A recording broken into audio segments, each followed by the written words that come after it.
Welcome to 3AF's fall webinar series.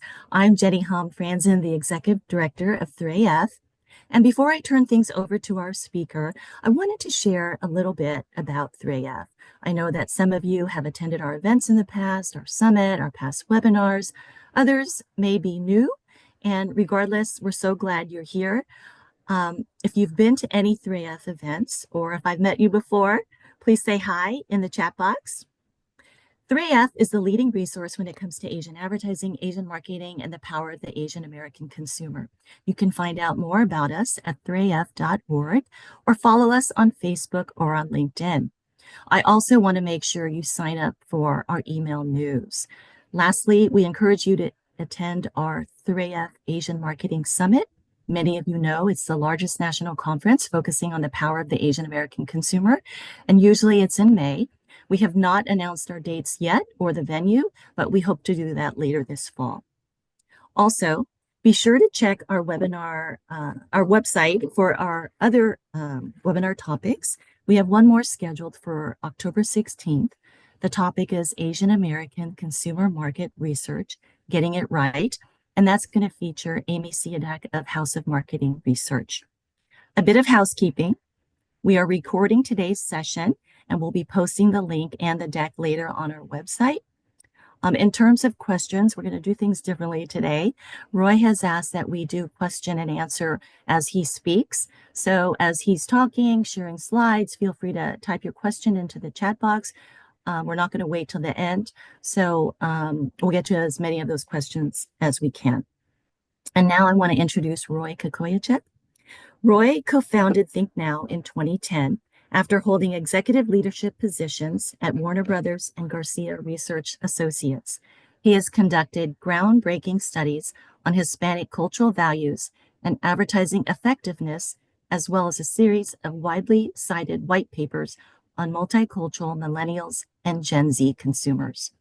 Roy holds a BA in communications from the Annenberg School at USC, an MBA in marketing from the Cal State Los Angeles College of Business and Economics, and a postgraduate certificate in business management from the UCLA Anderson School of Business. So welcome, Roy. Over to you. Thank you, Jenny. Great. So just another little layer of information as to who I am. So when I was at Warner Brothers, I worked in media research. So I looked at basically television ratings and was trying to see which audiences would be most appropriate for the Warner Brothers library of shows. So I spent a lot of time looking at entertainment. And that's what this presentation is going to focus about. It's the appeal of Asian entertainment. My company, Think Now, which I co-founded with Mario Carrasco, it focuses on multicultural consumer insights. So we might be working for Target one day, the Army the next day, and then the next day it might be, doing intercepts somewhere to ask people's opinions about, whatever the client needs to know. So with that said, let me share my screen and we'll start our presentation. And as Jenny said, feel free to type in any questions into the little question and answer. We'll try to address them as we go along. If, however, you have some at the end, I think we should have enough time at the end as well. So Jenny, can you see my screen? Yes. Okay, great. So here's what we did here for this study. So earlier this year, we conducted a nationally representative quantitative survey. It was done online, and it was 2,000 respondents, 18 plus. We did it in late February, early March, and representative of the United States by region, by ethnicity, by age. So it's a pretty good read on the US 18 plus population. And what we wanted to know was what their feelings were about the growing Asian entertainment trends that we're seeing here in the US. And so this is a little some key findings. You'll be able to download the report uh, later when it's done. So I'll skip this because we're actually going to go into most of this in the actual slides. So the report starts off with a question that basically asks, how often, if at all, do you consume Asian entertainment, such as movies, TV shows, music, etc.? And what we're seeing at the far left is the total market. It's 19%. So almost 20% of US 18 plus consumers are consuming some form of Asian entertainment. We broke it out by ethnicity. No surprise, Asians have the highest consumption at 57%. I was surprised by Hispanics, though. We're at 28%, right? And so I was looking at that. I said, okay, that's interesting. Hispanics, 28, African Americans, 21%, non-Hispanic whites, 13%. So then I asked myself, well, why is that? Why, what's going on here? And I think the answer is in the next 4 bars where we break it out by age. So by generation, as you can see, the younger the generation, so Gen Z, for example, 42% of them consume some form of Asian entertainment. And, millennials, 27, Gen X, steps down to 14, and then boomers at 6%. So I think what we're seeing here is a generational thing. Now, it plays out when you look at ethnicity because Hispanics are the youngest cohort generationally in America, and non-Hispanic whites are the oldest. And so when you see the differences in ethnicity, yeah, I think what you're also seeing is the differences in age. So it's very popular among Gen Z and millennials. And so, sorry, this chart's a bit of an eye chart. There's a lot here, but it asks, what type of Asian entertainment do you consume? So topping the list, we have, Japanese anime, manga, which has been probably around and accessible to American consumers the longest. And is closely followed by Korean dramas, so K-dramas. And when, we look across the top here, Japanese anime, manga, it's Gen Z, it's leading that with 62%. And then, K-drama is, right there, right at second place. Chinese movies is third, and then Korean music. So these are like the top 4, and then Bollywood is just right underneath it. K-pop, Korean music, if we follow that all the way to the right and look at that generationally, we see that it's Gen Z and to a certain extent millennials that are driving the differences. Another thing I looked at when I saw this slide, I thought, okay, well, is there a difference by gender? And if we look at the male-female columns, we'll see that interestingly, Japanese anime doesn't have that much of a gender skew. A lot of women are very much into it.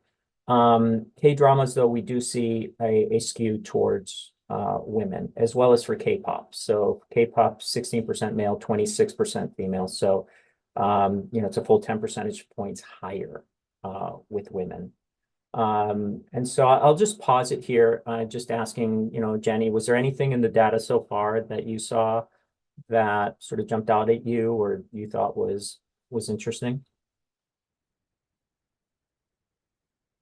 So, Roy, I was going to ask you, do you think representation has something to do with why the younger generation is so excited about anime? I mean, they're seeing themselves on screen, whereas we don't really see too many Asian faces and people that look like us in Hollywood, and just my observation. Yeah, actually, it is part of it, and we'll see some of that in one of the upcoming questions because I do ask why people watch it later. But as we know, Gen Z is a multicultural majority generation. So they're the first generation in the United States that multicultural Americans are the largest group. So I think that we're also seeing some of that. There was a question about let's see, understand why shows on Netflix such as Warrior Brothers, etc. We have a question later that we talk about like Netflix specifically, because that has a lot to do with why this is blowing up right now. So, all right. So as we move on, we then asked on a scale of 1 to 5, how easy or difficult is it for you to access this entertainment? Because there was a time where if you wanted to find either Asian entertainment or something from Latin America or from some other part of the world, you had to dial into the local television broadcast station that was airing that content. And so we wanted to see, well, times have changed. How easy or difficult is it for people to access it? Most people find it, now these are the people who actually consume it, right? So we're leaving out the people who don't consume it, and maybe they're not consuming it because they can't access it properly. But of those who do, very easy, 30%, easy or somewhat easy is 22. The 3 is neither easy or difficult, and then the bottom 2, somewhat difficult, very difficult. But of those, the bottom 20%, the bottom 2 boxes, what are some of the challenges they face when accessing it? The limited availability to streaming platforms. That is the most popular way people are consuming Asian media right now. And so if you don't have subscriptions to the platforms that have the content you're looking for, that can be a barrier. Difficulty finding subtitles in my preferred language is one. High cost, as well, as we know, a lot of the streaming platforms have increased their costs recently. And then the bottom 2 are the 24%. They have issues with cultural barriers, or language difficulties, and finding authentic content. Okay, and then following this, we asked, what do you like about Asian entertainment? And so actually, I'm going to pause right here. We do have a question. Yeah, I was going to tell you, Roy, we do have a question. Do you happen to have any of this data, slide 6, cut by household income? Wondering if there are any differences with more affluent audiences, i.e. 75,000 plus or 100,000 plus. We do have it. And so all of the chart, I don't think any of the slides here have it broken out by income. But for example, if we look at slide 6, was the question was, what type of entertainment do you consume? If we look at that, that's question 2, and then I break it out, and let's look at K-dramas, for example. If I look at it, the income breaks, these are household income breaks. They're under 40,000, 40 to 75,000, and then 80,000 plus. For K-dramas, they're all quite similar, 40%, 38%, 42%. So all hovering around 40%. For K-pop, it's 23% for the low income, 14% for the mid, 26% for the high. So low and high is quite similar. I don't see too many differences based on income. And there are Indian music, that one does have a skew towards higher income. So Indian music is 23% for the highest income and 15%, 11% for the other 2 respectively. So there are some differences. They're not huge though. And then we had one more question before we move to the next slide. It's that on slide 7, I wonder if any of the barriers are driving more people towards YouTube to search and watch Asian entertainment. Yes, we have in I think the 2 or 3 slides we look at what platforms they look at, and YouTube is definitely in the mix there, and so we'll discuss that when we look at that slide. And then there's a question about the Indian. So we have Indian music is one category that people were able to choose, and then Indian shows. And then thirdly, there's Bollywood movies. So they were able to choose either Bollywood movies, sort of like your Hollywood style movies, your Bollywood, Indian television shows, and then Indian music were the 3 breakouts for India. So All right, so let's move on then. I think we paused here, which was what do you like about it? Not surprisingly, it's the top reason people chose for why they consume it. It's that it's very entertaining and it's addicting. If you've ever watched a K-drama, it's very difficult to just watch one episode. You're kind of if they hook you on that first episode, you're kind of there for the next couple hours, or you're binging. So it's very entertaining and addicting. And so that's the number one reason why they consume Asian entertainment. And then they watch it for the shows, the movies, for the compelling storylines, likable characters. And then we get to cultural authenticity. Let's look at that bar. So it's 41%. If we follow that to the right, it's broken out by ethnicity first. And so that's Asians, 63% would make sense. And the others are all hovering around 40%. And then if we look at the reason why they're consuming Asian media. So Jensi, I think we were talking about this earlier. Is it that they are seeing themselves in it for cultural authenticity? No, not really. They're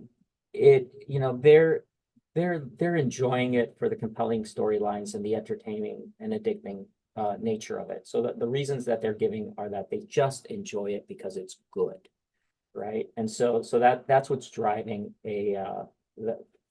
people to watch it is in the youngest generations. And then if we follow it down to the one just before the last one, is grew up watching these types of shows. Is again, you'll see that Asian Americans have the highest at 50%. Hispanics, which are the second most likely to consume Asian entertainment, it's only 16%. It's the lowest. So this is something that they found later, in life. It's not something they grew up with. It's something they found more recently. And so then you ask yourself, well, how did they find that? And here we go. How did you first discover Asian entertainment? We'll pause right there. There's a question. Do we have a breakdown on the previous slide of this per content? So, i.e., most of the entertainment forms are narratives. What about Korean music that is most appealing to consumers? What about Korean? It's not in the charts as they are. We would have to run a crosstab for it. So I don't have it in front of me. I would have to, have the data, the DP team run the slide. If that's something that's of particular interest to you, we might be able to pull that for you if you reach out afterwards. I'll give you all my email address, or you can contact me through Jenny. Okay, so we'll Roy, we pause do here. have another. Yeah, Roy, we have another question. Did you break down Asian Americans by Northeast, South, Southeast, or even by country? In terms of the geographic split of the country, yes.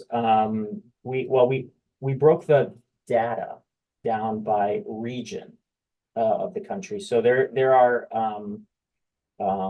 some differences by region. So if we look back at let's see, question one, how often do you consume? If we look at, let's say, once a week or more, let's say people who really consume. In terms of region, the highest regions are the West and the Northeast. The lowest is the Midwest, which makes sense. In terms of Midwest is less multicultural, whereas the coasts are more multicultural. And so when we break it out by region, we see that consumption increases where multiculturalism is highest. So that's what we've seen there. I don't have the Asian breakdown by region in these tables. I could run that. I just don't have it pre-made. Oh, I think you're muted, Jenny. Sorry. The clarification on that person's question, she meant not U.S. regions, but country of origin. Yes, so we do ask country of origin. I don't think I have it in these tables, but I may. Let me see.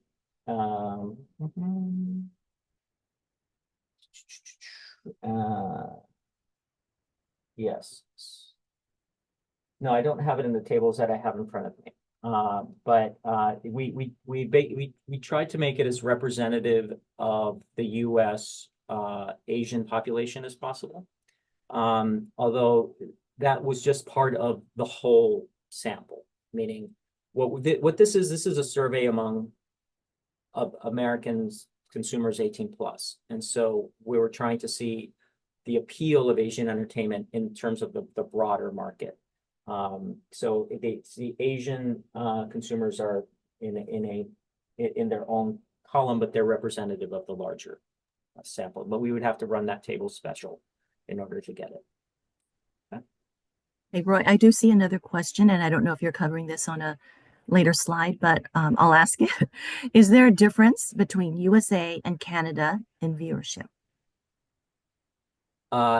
There may very well be, but I don't have that in this data because we covered 2,000 consumers in the US for this.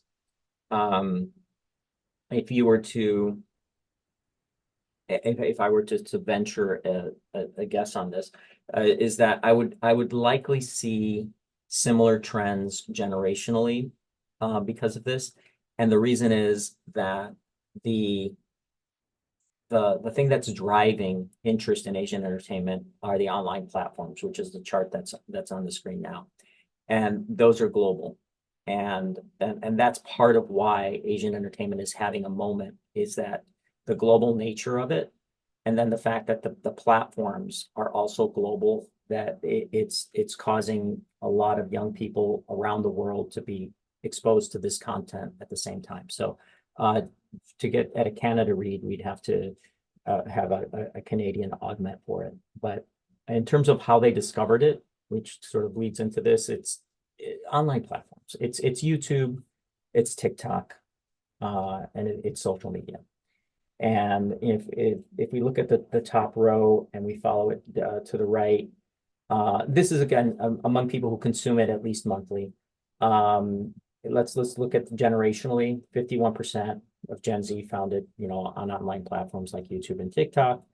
Millennials 49%, Gen X 43%, Boomers lowest at 28%.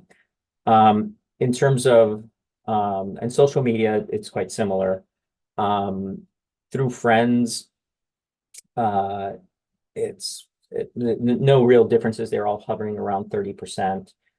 Through traditional media, there is among Asians, it's lowest at 15%. That through TV, magazines, etc. Traditional media, that's not how they're finding it. But through family, the one just below it, that's something that is popping for Asian Americans. That's how they discovered it, as well as part of my heritage. I've seen this when I was young. So 41% is the highest among Asian Americans. So the takeaway from this, though, is social media is the platform that is serving this content to consumers. One question maybe before we go to the next slide: is there a breakdown of the discovery of Asian entertainment against the type of media they consume? Manga versus Chinese and Asian viewing content from the heritage and other cultures. Possible to run it, I believe, but we'd have to move on the charts that I have. I'd have to sort of flip them to get at that data, and it's something that DP can do, not something I can do right now as we're looking at these. But yeah, it's definitely something that I think would be interesting to see in terms of consumption for each type of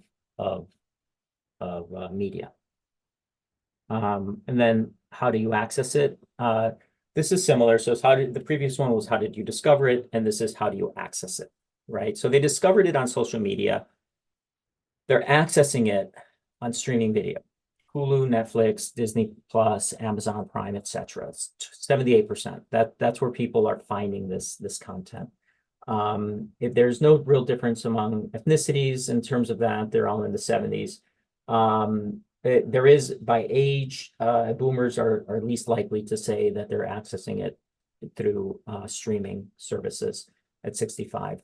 That's for the video. For the audio, sort of like your K-pop and your J-pop, and the other types of Asian music. There are some differences. The highest Asian consumers are most likely to use one of the streaming services to access it. African Americans, 38%, slightly less, but still we're hovering around the 40%. And then cable TV, highest among Gen X, local TV, Hispanics. And so that one's interesting to me because, again, Hispanics are more likely to live in urban areas. That would then have local channels that have Asian content. If you live in a rural area, you might not be able to get anything other than the main broadcast channels on your local lineup. But if you're in a market like Los Angeles or New York or in Chicago, you're much more likely to be able to get Asian content on local TV. And it looks like some people still have DVD players in their homes. And then the next one, on the left, we have video. On the right, we have audio. And so then we ask, wait, there was a question. So Jenny, did you want to ask one of these questions? I think we covered these two already, Roy. Okay. What? All right, great.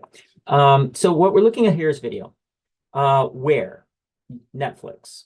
It's Netflix and then everyone else, right? Because, Netflix is at 76%.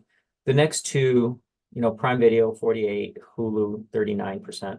So there's a real big gap between Netflix and the next runner-up. And then if we look down, we have Hulu, Disney Plus, Crunchyroll, Rakuten Viki, and Tencent. Now, I was surprised that Rakuten was as low as it is, because Rakuten was founded, I think around 2010 or so. I want to say in Singapore or that part of the world. And it's like Hulu. Started mostly as an app where you could get content from different Asian entertainment producers in one platform. Most people, I would believe, still watch it on their phone on an app. However, if you have a Samsung TV or certain types of smart TVs, you can download the app and watch it on your television as well. But that is an app where you can actually watch specifically Asian content. However, as we see, it's really Netflix that's running the show. In terms of video, I was surprised not to see YouTube here. We do see YouTube on the other slide, or on the right, sorry, where it says music. How are you accessing music? There, YouTube is in the second slot, very, very close to Spotify. Actually, they're probably statistically the same at 65 and 64%. And however, Spotify is much more likely to be the platform that younger consumers use, and YouTube Music is much more likely to be the platform that older consumers use. It's almost like a flip on that. And then there's Apple Music is also in the running, and then from there it drops precipitously to some of the other services. But really, when you're talking about Asian music, you're talking about Spotify and YouTube.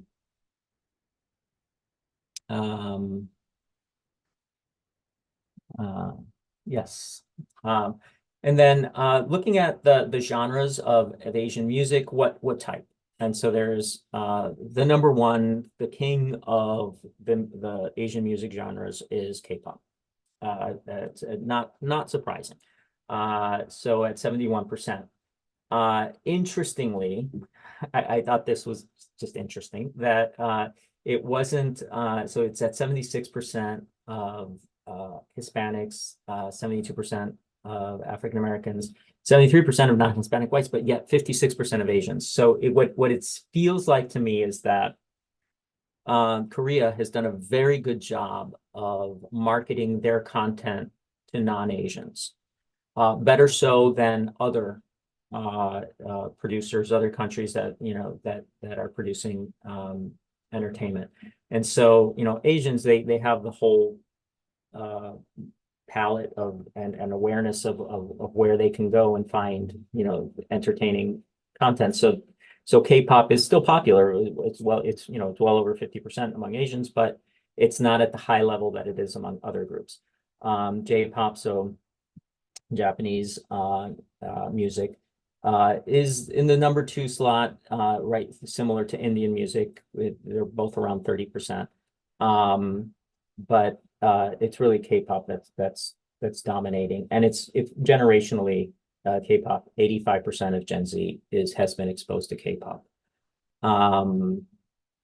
Then curious, there is a question about whether Indian music combines Bollywood movie soundtracks with recording artists and DJs in the warehouse in the category. When it was asked, it was I can read you the question actually that asked about the Asian entertainment. So it said Indian music, Raghav, Tanishik Bagchi, and Ashish Kaur strive to be, and Patch Crow, Punjabi, MC, etc. So Bollywood music soundtracks wasn't given in the examples, although it's quite likely that if you say you listen to Indian music, that Bollywood movie soundtracks, which tend to be one of the more popular forms, would also slide in there. So, and so let's see. A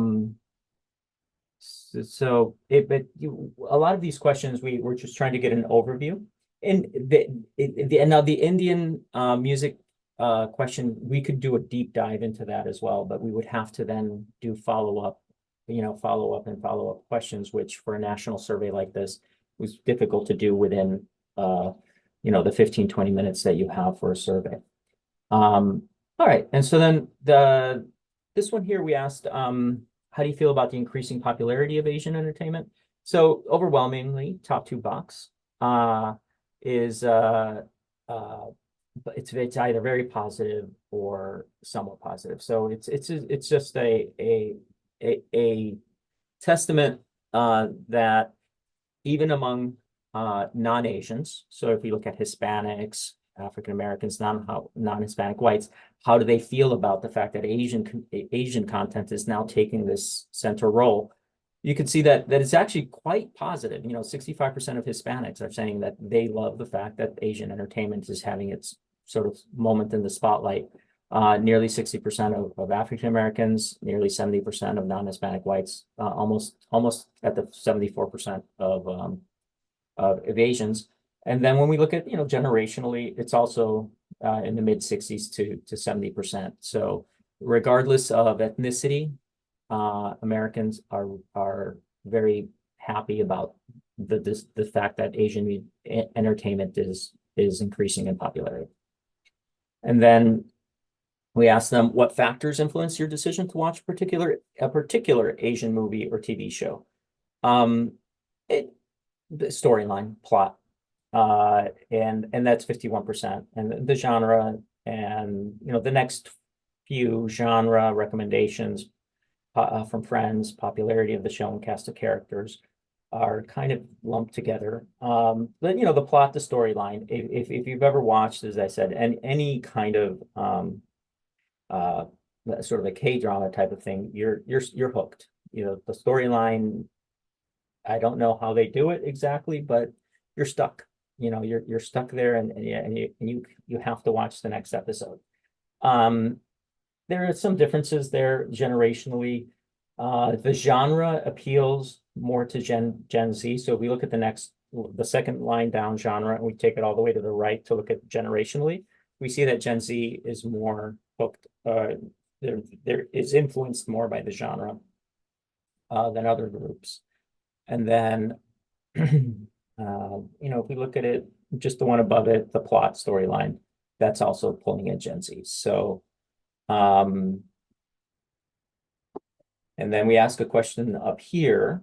have you ever, on the top right, there's a little call out. Have you ever started watching a variety show because it featured a celebrity you're a fan of? So, and 66% said yes. So there is some influence there about who the actors are that are or a celebrity. It matters. Jenny, did you have a So, question? Roy, yeah, we do have a question. Can you clarify what genre means and an example? Yeah, so a genre is basically a type of storyline. So this is asking specifically about Asian movies or TV shows, right? So a genre would be a crime show. So crime is a genre. Or it can be a comedy. You know, comedy is a genre. Drama is a genre. So a genre is just means the category that the producers decide that the show is. And sometimes it's a little fuzzy, right? Because you might be watching a drama, but there are comedic elements in it, or vice versa. There'd be a drama, a comedy with dramatic elements in it. But generally speaking, the genre is people tend to stick to their genres. So if you watch crime shows, I mentioned a lot about K-dramas. Korean also makes a lot of these hard-boiled detective type of shows as well, where the cop gets the bad guy. That's a genre. So if that's your thing, then you're likely watching. You know, you're often staying within your lane in terms of what genre you like. Okay. Roy, a clarification on that genre question. Why genre is so high among the generation was the question Yeah, instead and of I think that the types reason of genre. is, yeah, I think that the reason is that people stay in their lane, right? So if you like the K-drama genre because you like the romance element in it, that is what's influencing you to watch a particular show. And so um if you're, yeah, Gen Z and that's what you're looking for, you're not looking necessarily for a Korean entertainment or Japanese or Thai or Indian. You're looking for that type of show, that romance show, if that's what you're into. So that's what's drawing people. It's the category of the show, not so much the country it's from.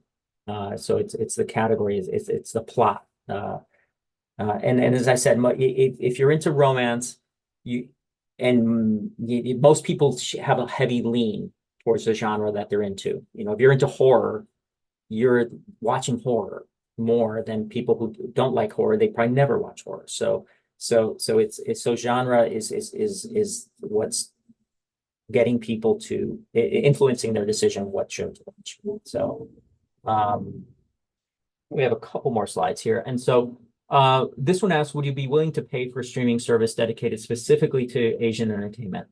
And the top one is yes, 36%. And as I mentioned, Rakuten Viki in one of the earlier slides, that is a stream, it's paid and it's dedicated specifically to Asian, but it was at very low at 6%. So my assumption is that most people are not aware of it. If I were to do this again, I would probably do a awareness question first to find out, do they even know about it? Because it looks like the only people who, only about 6% even knew about it. But the assumption is that if they were to know that it existed, that there is an interest in Asian specific streaming. And so and its highest, among Asians at 46%, but very high at 40% yes, for Hispanics. And then if we look by generationally, it's a step ladder. It's a very robust yes for Gen Z at 53%. And then it gets a little smaller with each generation at 37% for millennials, 30% for Gen Z, and 14% for boomers. So there's a hunger for streaming services that are dedicated specifically to Asian entertainment. And what's interesting is that's not just among Asians. It's also among Hispanics. It's also among, other ethnic groups. I think that was the last slide. Yeah. So, Roy, I have one question here. yes. Going back to sort of the sample size, do you have info on the sample size of 2,000 people? Curious to know, under Asians, what percent of people are Chinese, Filipino, Japanese, Korean, Vietnamese, Indian? Let me see if it was actually placed in. It might be in the appendix. No, not in the appendix.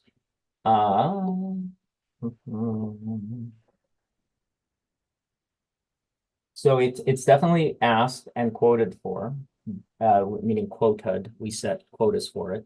But it was not included in the this particular read because this one wanted to sort of get groups of people that were large enough to compare against each other. But that is something that I can have our data team pull.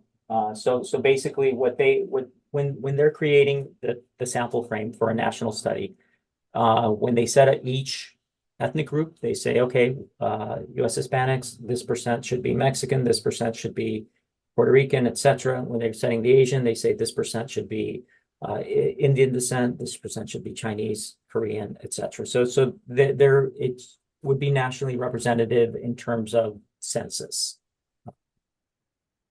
And then Another question. How is Asian entertainment defined? Is it only for media from an origination based in Asia, or does it also include Asian American artists? that's a fuzzy one because Netflix, for example, is actually producing Asian entertainment for American audiences. They're not unaware of the fact that they are the -- 1 platform now where people are consuming Asian entertainment. They're not unaware of the fact that it's a growing market. And so what Netflix has started doing is it has started actually creating content that are specific to Western, audiences. So, but then in terms of Asian entertainment, then it gets very fuzzy, right? So what constitutes Asian entertainment? For all intents and purposes, this is in language entertainment that people are looking for. So whether it be Korean, Thai, Japanese is generally is in the country of origin language. That's usually subtitled and dubbed for certain types of genres. So if you're looking at anime, that's generally consumed in English. The original was made in Asia, though. So we didn't define it for the survey respondents. They basically self-defined it. So I don't have a definition. And then the sample sizes, there are full repetition of first generation versus non-first in terms of represent. Yeah. Yeah. Yeah. And so we actually have acculturation among Asian.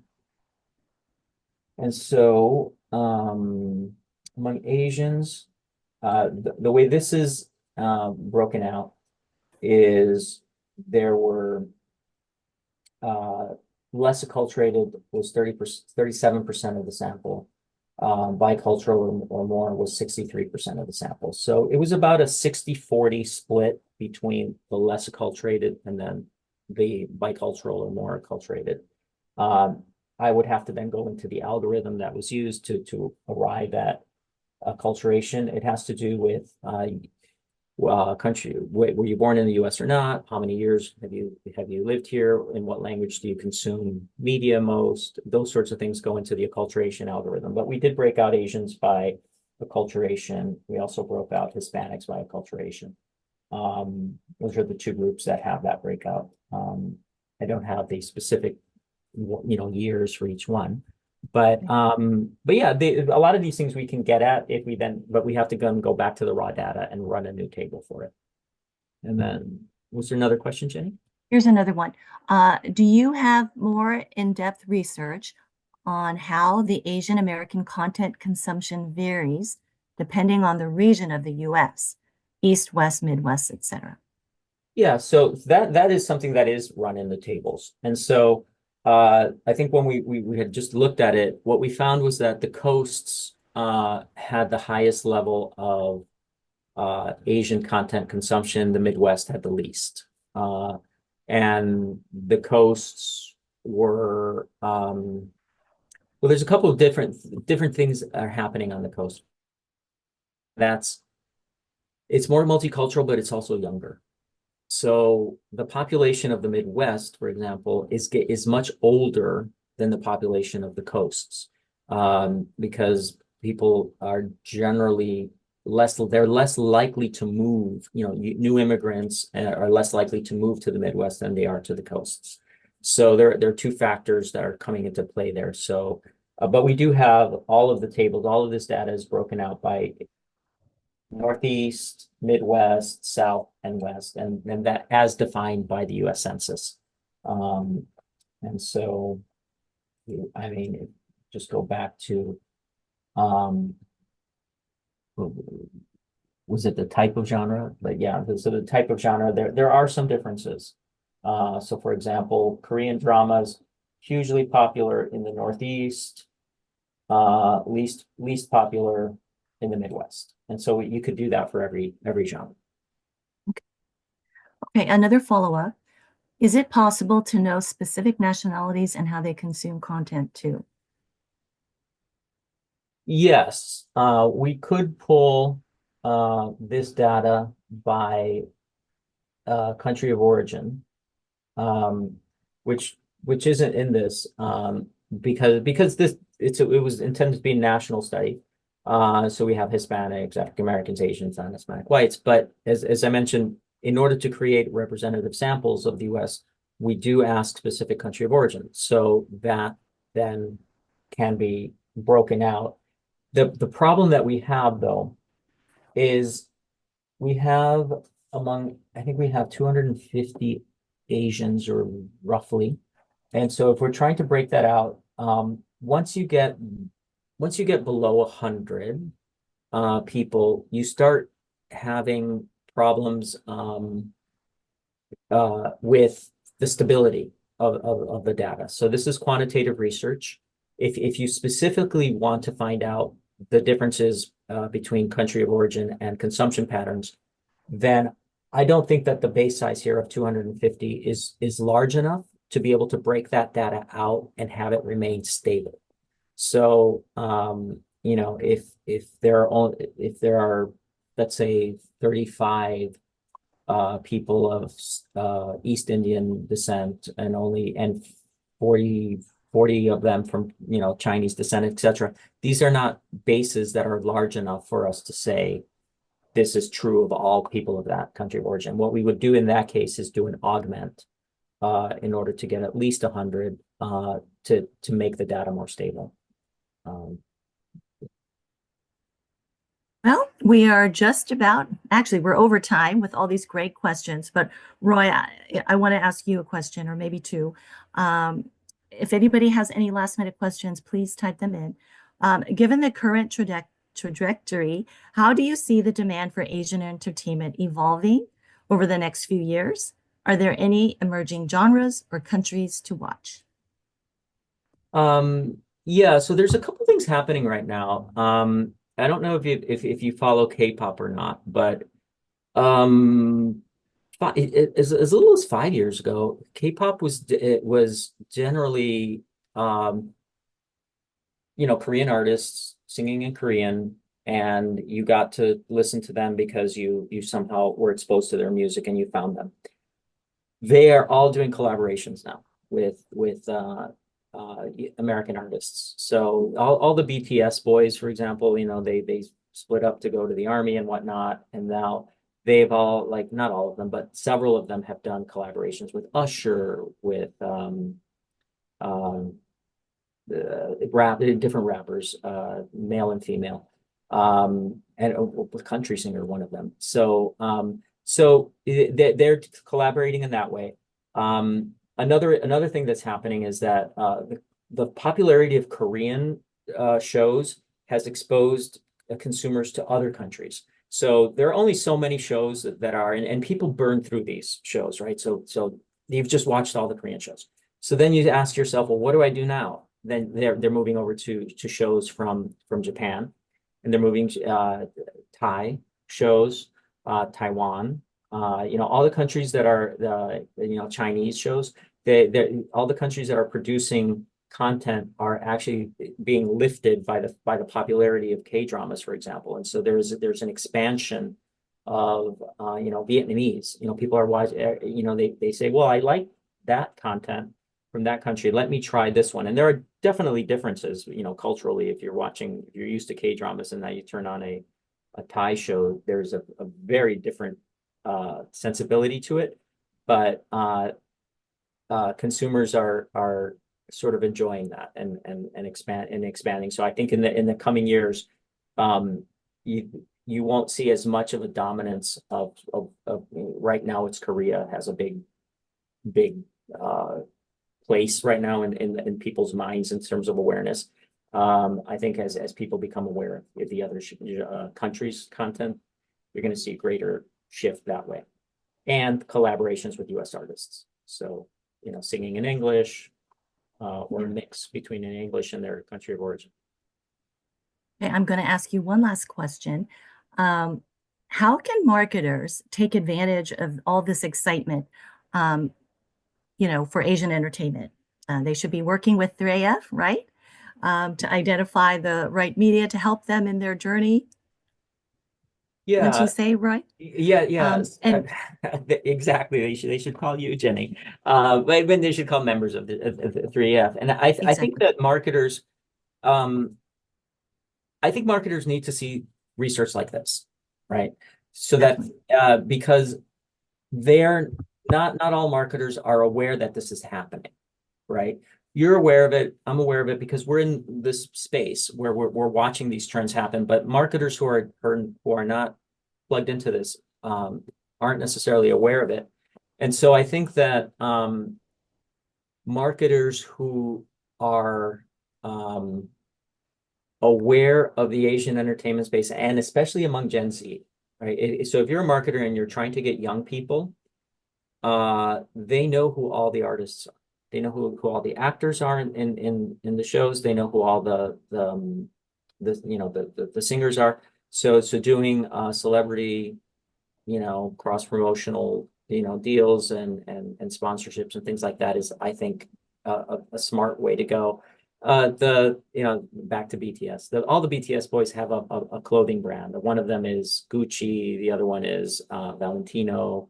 The marketers who are high end have picked their boy to their band member to sort of represent them. And so marketers who are tuned into this will realize that it's not just Asians Americans who are tuned into this. It's really young Americans, regardless of ethnicity. So that would be my advice to them, is to understand that's happening, that they need to focus on, that they could actually reach young people regardless of ethnicity through Asian content. Yep. And on that note, we're way over time. I want to thank Roy Kokoyachuk for being here. Really engaging topic, as you can tell, with all the great questions. If people want to follow up with you, Roy, you guys can email me and I can put you in touch with Roy. As I mentioned earlier, we'll be putting the recording on the website along with the deck. And just a reminder that we do have another topic scheduled, also research. So all of you seemed interested in this topic. October 16th, we'll have Amy Siadak, and the topic is Asian American Consumer Market Research, Getting It Right. So Roy, on that point about how research is really critical in our industry. So thank you again, all of you, for attending. Really appreciate it, and hope to see you at other 3AF events or our next webinar. And again, Roy, thank you so much. Jackie, thank you.